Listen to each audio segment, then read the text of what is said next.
Welcome to माय धार्मिक recipe channel. आज आपण बनवत आहोत नाश्ता स्पेशल भाकरीचा उपमा। त्यासाठी लागणारे साहित्य बघूया। इथे आपण 2 ज्वारीच्या भाकऱ्या घेतलेल्या आहेत। या भाकऱ्या आपल्या रात्रीच्या आहेत शिळ्या। इथे आपण 2 चमचे दही घेतलेला आहे, 2 बारीक चिरलेले कांदे घेतले आहेत, अर्धी वाटी आपण शेंगदाणे घेत आहोत, 5 ते 6 हिरव्या मिरच्या आणि 5 ते 6 लसणाच्या पाकळ्या घेतलेल्या आहे। फोडणीसाठी आपण अर्धा चमचा राई घेत आहोत, चिमूटभर हिंग, 5 ते 6 कढीपत्त्याची पानं, चवीपुरती मीठ आणि कोथिंबीर।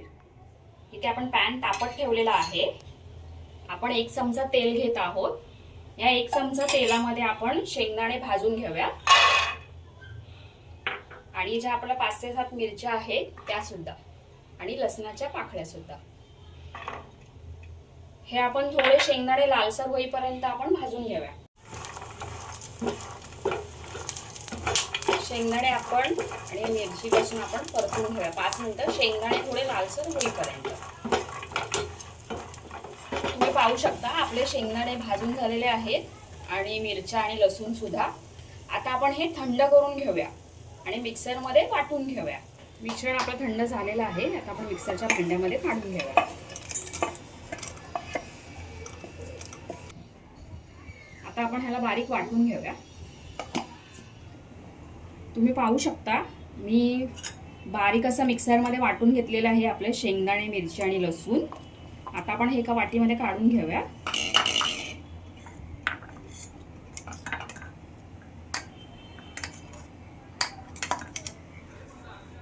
आणि आता आपण ही भाकरी जी आहे ती सुद्धा आपण मिक्सरच्या भांड्यामध्ये बारीक वाटून घेऊया।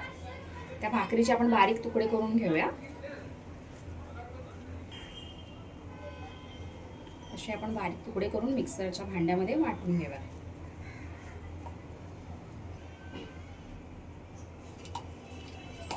तुम्ही पाहू शकता आपली भाकरी अशी जाड अशी दरदरीत मी वाटून घेतलेली आहे।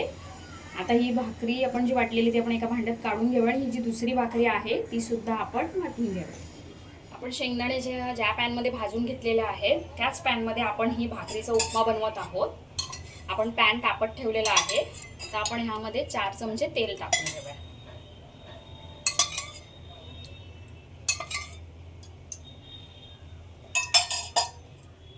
तेल आपलं तापलेलं आहे छान असं। आता आपण त्यामध्ये अर्धा चमचा राई टाकून घेऊया आणि हिंग,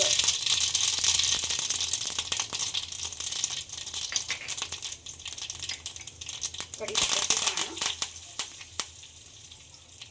आणि कांदा।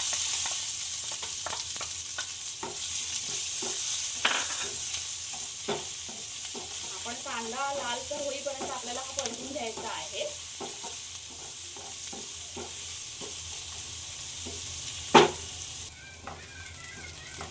आपला कांदा असा लालसर असा होत आलेला आहे। आता ह्याला अजून आपण 2 मिनिटं लाल करून घ्या। आपला कांदा छान असा भाजून झालेला आहे लालसर असा। आता आपण त्यामध्ये हे मिक्सरला जी बारीक केलेली भाकरी आहे ती टाकून घेऊया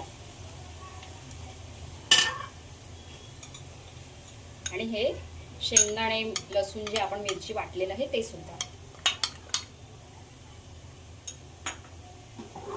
हे आपण चांगलं परतून घेऊया आणि चवीनुसार मीठ सुद्धा टाकून घेऊया।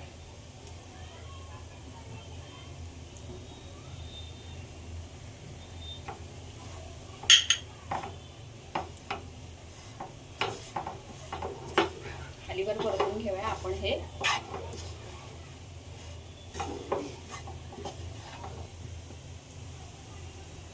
आता आपण यामध्ये 2 चमचे दही टाकून घेऊया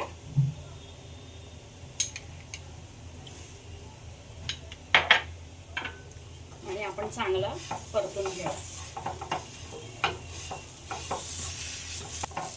आपण हे दही टाकल्यानंतर चांगलं परतून घेतलेलं आहे। आता आपण कोथिंबीर टाकून घेऊया।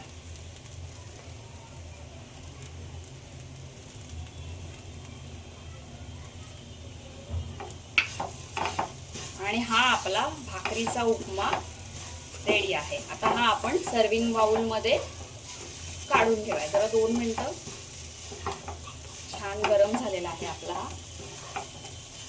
आपला हा भाकरीचा उपमा खाण्यासाठी रेडी आहे। तुम्ही पाहू शकता। आणि आता हा आपण सर्विंग बाउल मध्ये काढून ठेवूया। आपण सर्विंग बाउलमध्ये काढून घेऊया आपला भाकरीचा उपमा.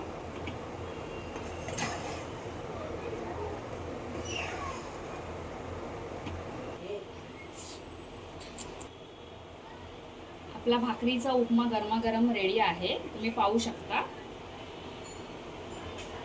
अशाच रेसिपीसाठी तुम्ही धार्मिक रेसिपी चॅनलला सबस्क्राईब करायला विसरू नका. लाईक कमेंट नक्की करा.